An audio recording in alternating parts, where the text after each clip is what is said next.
મીત, માનસી, તૈયાર થઈ ગયા બેટા? ચાલો ચાલો હવે જલ્દી કરો, સ્કૂલે જવાનું મોડું થાય છે.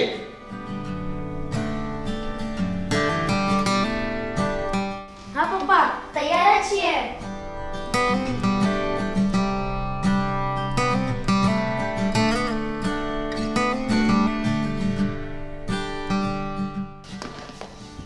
લે ડીંગલી, આ તારું લંચ બોક્સ. મીત, આ તારું પણ મૂકી દે. હા,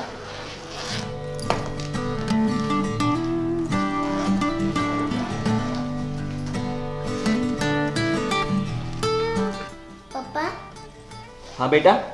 પપ્પા, તમે રોજ અમને સવારે ઊભા કરો છો, નાસ્તો તૈયાર કરો છો, સ્કૂલે જવા માટે તૈયાર કરો છો અને સ્કૂલે લેવા માટે અને મૂકવા માટે આવો છો.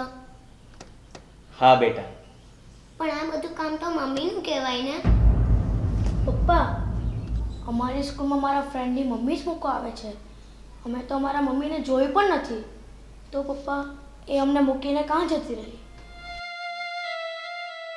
પણ હું છું ને. પપ્પા, મમ્મી હોત તો કેવી મજા પડી જાત. હા બેટા, પણ શું કરીએ? જેના પરથી મમતાનો છાંયો બાળપણથી જ છૂટી ગયો હોય તેને દરેક ઋતુ પાનખર સમાન જ ગણાય. પણ બેટા, જ્યાં સુધી તમારા પપ્પા છે ને ત્યાં સુધી તમારી માની કમી નહીં દેખાવા દઉં. આઈ પ્રોમિસ. ચાલો ચાલો, હવે તમારે સ્કૂલે જવાનું મોડું થાય છે અને મારે ઓફિસ જવાનું. ચાલો, બેગ લ્યો તમારી. ઓકે પપ્પા.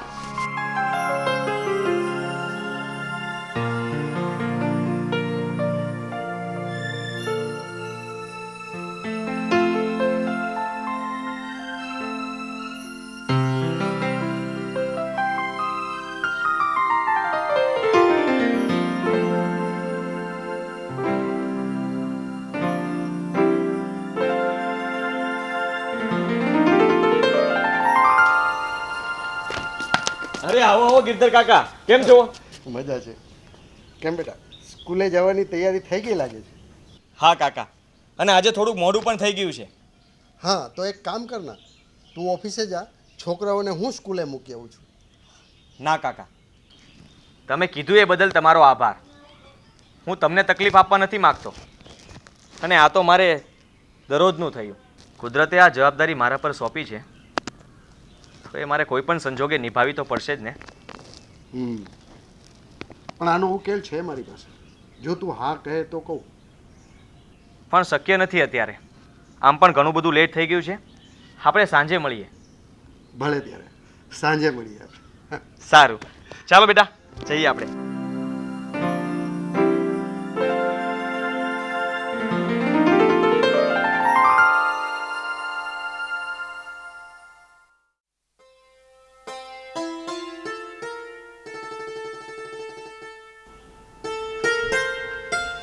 દીદી, વાંચને. આવો ગિરધર કાકા. કાકા, સવારે તમે કઈ વાત કરતા હતા ને, બોલો. હું તને એમ કહેતો હતો કે તું બીજા લગ્ન કરી લેતો. ના ગિરધર કાકા, આ વસ્તુ કોઈ સંજોગોમાં નહીં બને. કેમ, શું વાંધો છે? આ મા વગરના છોકરાને માનો પ્રેમ મળે અને તને પત્નીનો. તું એવું નથી ઈચ્છતો કે આ મા વગરના છોકરાને માનો પ્રેમ મળે, માની મમતા મળે અને તારા એકાંત અને એકલવાયા જીવનમાં પત્નીનો પ્રેમ મળે? તમારી બધી વાત સાચી કાકા, પણ એ બહારથી આવનારી વ્યક્તિ અમારા માટે પારકી ગણાય, અને પારકી વ્યક્તિ ક્યારેય પોતાની નથી થતી. તારી સ્વર્ગીય પત્ની રેખા પણ ક્યારેક તો પારકી જ હતી ને. અને મનીષ, તું એવું નહીં વિચાર કે પારકા કોઈ દિવસ પોતાના નથી થતા. હું તને આજે એક એવા પાત્ર વિશે વાત કરવા ઈચ્છું છું કે જેના જીવનકાળમાં સંતાન સુખ લખેલું જ નથી. હા મનીષ, મારા શાળાની દીકરી કવિતા છૂટાછેડા કરીને ઘરે આવી છે, અને ડૉક્ટરોનું એવું કહેવું છે કે કવિતા કોઈ દિવસ માં નહીં બની શકે. જેમ કુદરતની લાકડી તારા ઉપર પડી છે ને, તેમ કવિતા ઉપર પણ પડી છે. જેમ અગ્નિનો દાઝેલો વ્યક્તિ બીજાને અગ્નિકુંડમાં ધક્કો નથી મારતો ને, એમ કવિતાના તારા જીવનમાં આવવાથી આ છોકરાઓને માનો પ્રેમ મળશે અને તારું ઘર સંભાળશે મનીષ.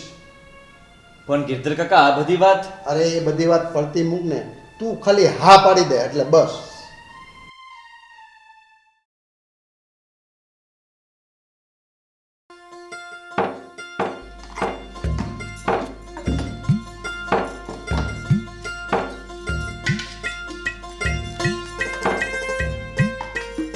કવિતા, અરે આવડી ગયા તમે?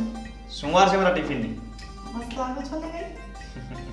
ટિફિન હવે તૈયારી છે, તમને શું લઈને આવું છું?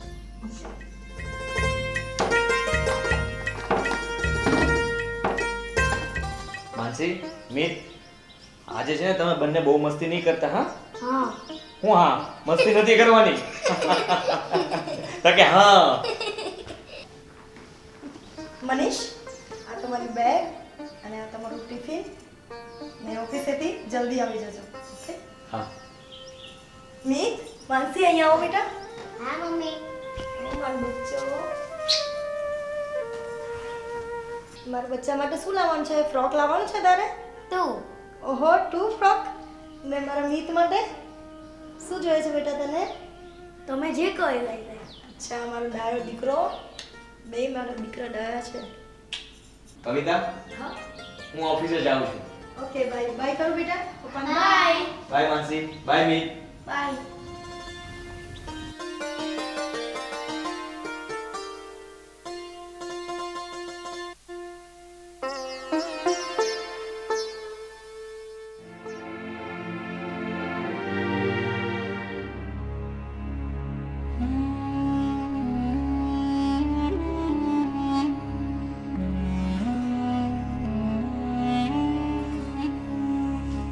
મીત,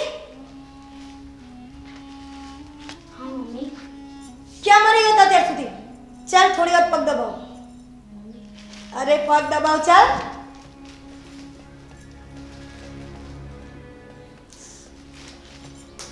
પગ દબાવતા નથી આવડતું? Sorry mummy. સોરી વાળો થાના. ક્યાં છે માનસી? અંદર હોમવર્ક કરે છે. બોલાવે ને ઘરમાં પોતા મારી દે. માનસી, હા, મમ્મી બોલાવે છે. ક્યાં ગઈ હતી અત્યાર સુધી? હોમવર્ક કરતી હતી. હોમવર્ક વાળીની થામાં. ચાલ હોમવર્ક સાઈડ પર મૂક. પોતા માર ઘરમાં.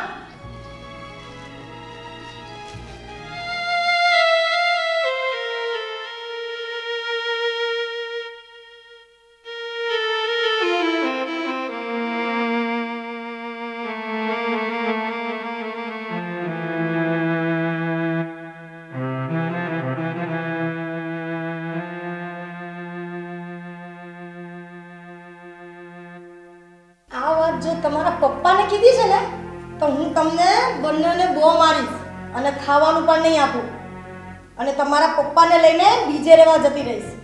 જેમ તમારી મમ્મી તમને મૂકીને મરી ગઈ ને એમ હું પણ જતી રહીશ. પછી છે ને બંને રહેજો એકલા. તું કહીશ? કહીશ? તું કહીશ? કહીશ તારા પપ્પાને? કહીશ? કહીશ તું?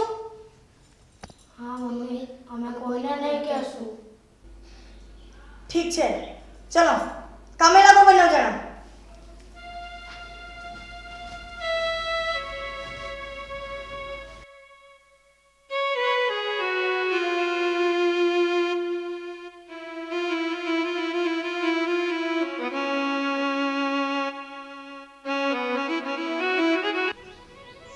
એ જોવે છે શું? ચાલ પોતું માર.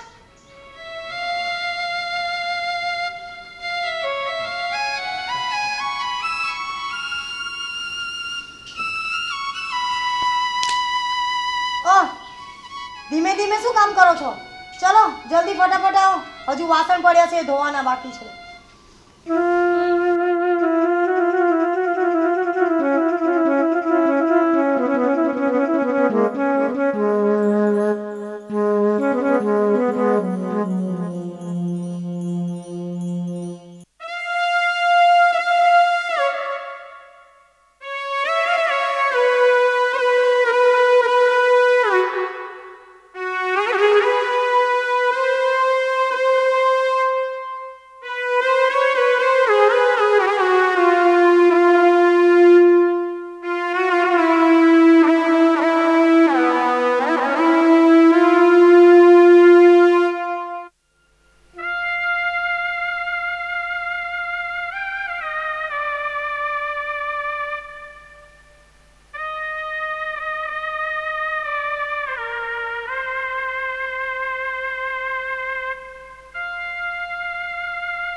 કવિતા,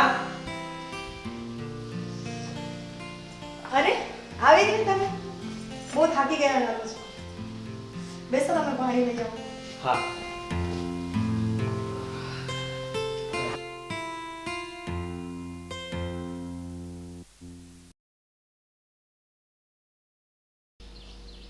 કવિતા, બોલો.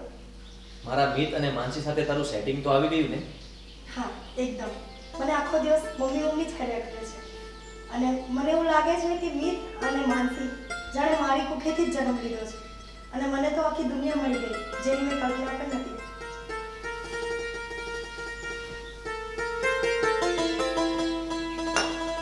મારા મિત અને માનસી છે જ એવા જે બધાના દિલ જીતી લે છે.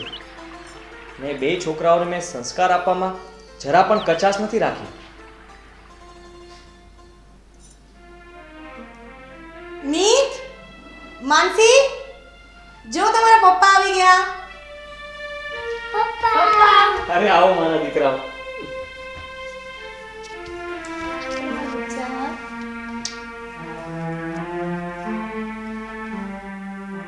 તમારી વાત એકદમ સાચી છે. બે બચ્ચા બહુ ડાયા છે. કવિતા, હા, બોલો. હું ઓફિસના કામથી 2-3 દિવસ બહાર ગામ જાઉં છું, તો તને વધારે કંઈ કહેવું પડે એમ તો નથી, પણ છોકરાઓનું ધ્યાન રાખજો. હા મનીષ, તમે એકદમ બેફિકર રહો. હું ઘરનું બધું સંભાળી લઈશ. હું છું ને, બધું હું સંભાળી લઈશ. તમે બેફિકર થઈને જાઓ. જુઓ બેટા, હું થોડા દિવસ બહાર ગામ જાઉં છું, તો તમે છે ને મમ્મી જે કહે એ કરજો. હા?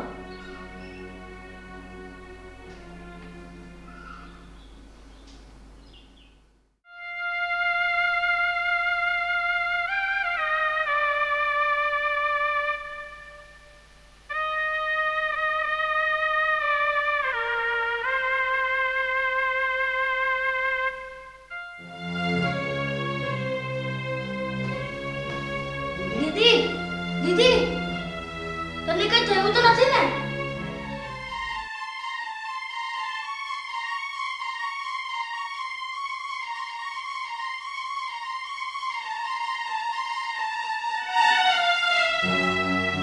મમ્મી, મમ્મી,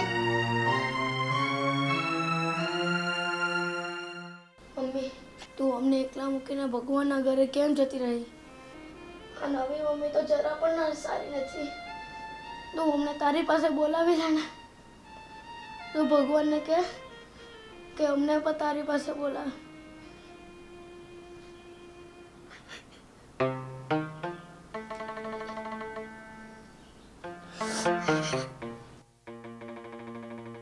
મિત, માનસી, આ શું નોટંકી છે? આ બધી નોટંકી બંધ કરો ને કામે લાગો. ઉઠ.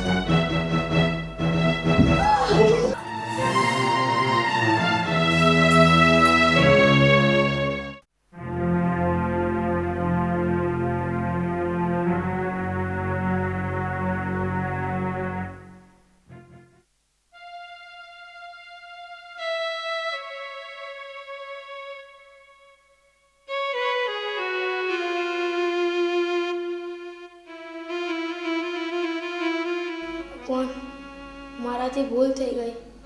મેં મમ્મીને ધક્કો માર્યો અને તેને માથામાં લાગી ગયું. પ્લીઝ મમ્મીને સારું કરી દેજો.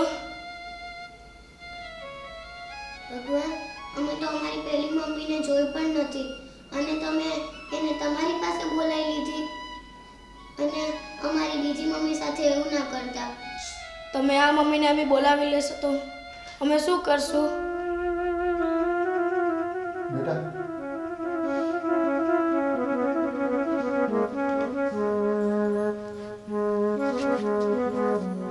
શું થયું બેટા? બોલ. કઈ નથી થયું કાકા, કઈ નહીં થયું કાકા.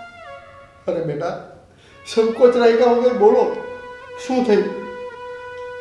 કાકા,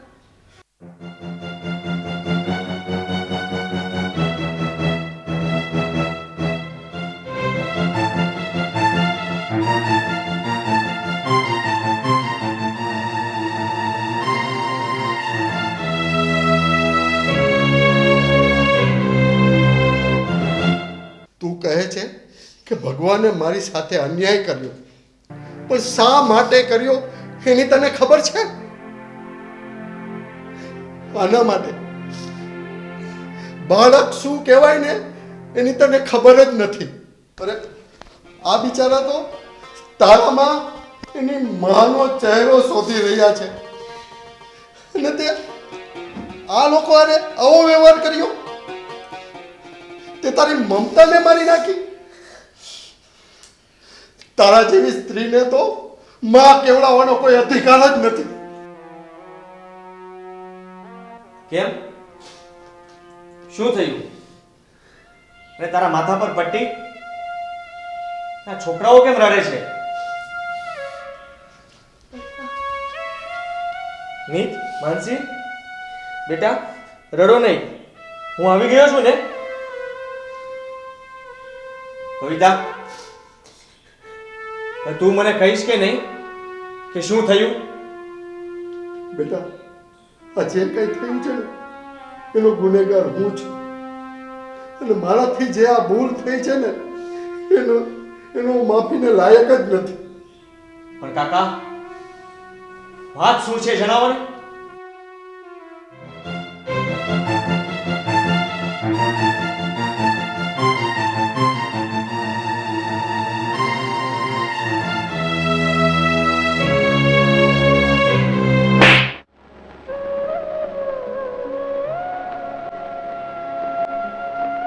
કાકા, કહ્યું હતું ને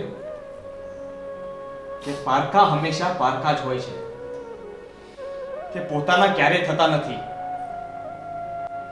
કરી લીધો ને અનુભવ.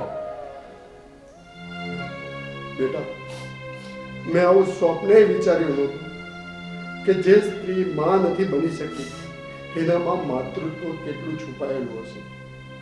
માં એટલે શું, મમતાનો સાગર કેટલો હશે. તે મારી પીઠ પાછળ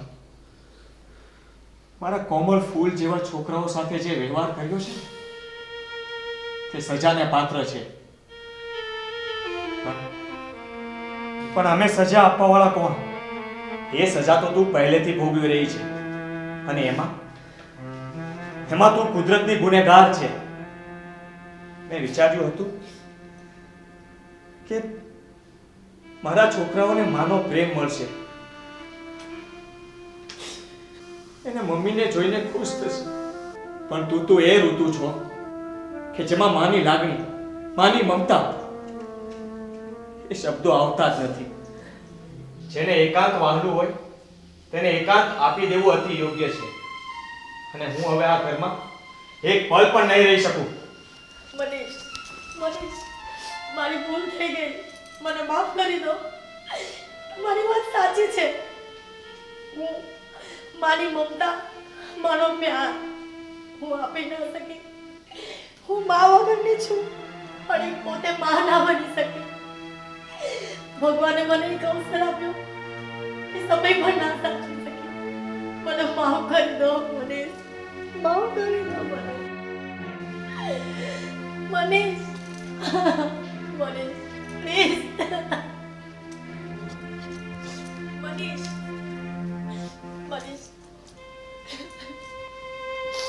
મારી ભૂલ થઈ ગઈ, મને માફ કરો. મને છોડીને ના જાઓ. તમે મને મૂકીને જતા રહેશો તો મારી જિંદગી ફરીથી વેરાન થઈ જશે. મને સુધારવાનો એક મોકો નહીં આપો. મનીષ, પ્લીઝ મને માફ કરી દો. મોકો તો મારી જિંદગીમાં તું આવીને ત્યારે જ મળ્યો હતો કવિતા. પણ તે મારા ફૂલ જેવા બાળકો ઉપર અત્યાચાર કર્યો એટલે તું માફીને લાયક જ નથી. મનીષ, કાકા મનીષને સમજાવો. સમજાવું છું. મનીષ બેટા, ઉભો રહે. સવારનો ભૂલ્યો સાંજે ઘરે પાછો આવી જાય ને તો એને ભૂલ્યો નથી કહેવાતો. બેટા, એને માફ કરી દે. એને એની ભૂલ સમજાઈ ગઈ છે.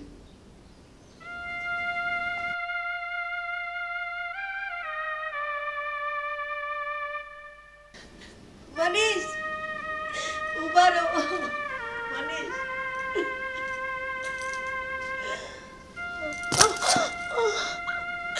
હે ભગવાન, શું તું એ મારા નસીબમાં સંતાન સુખ લખ્યું જ નથી? તે મને મોકો આપ્યો પણ હું એ મોકાને નિભાવી ના શકી. બેટા મીત, બેટા માનસી, શું તમે તમારી મમ્મીને માફ નહીં કરો? પ્લીઝ બેટા.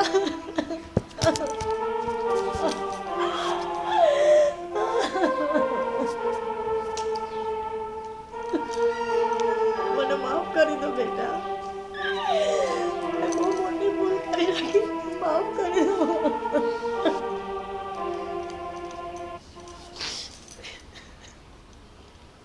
મારા બચ્ચાઓ, મને માફ કરો.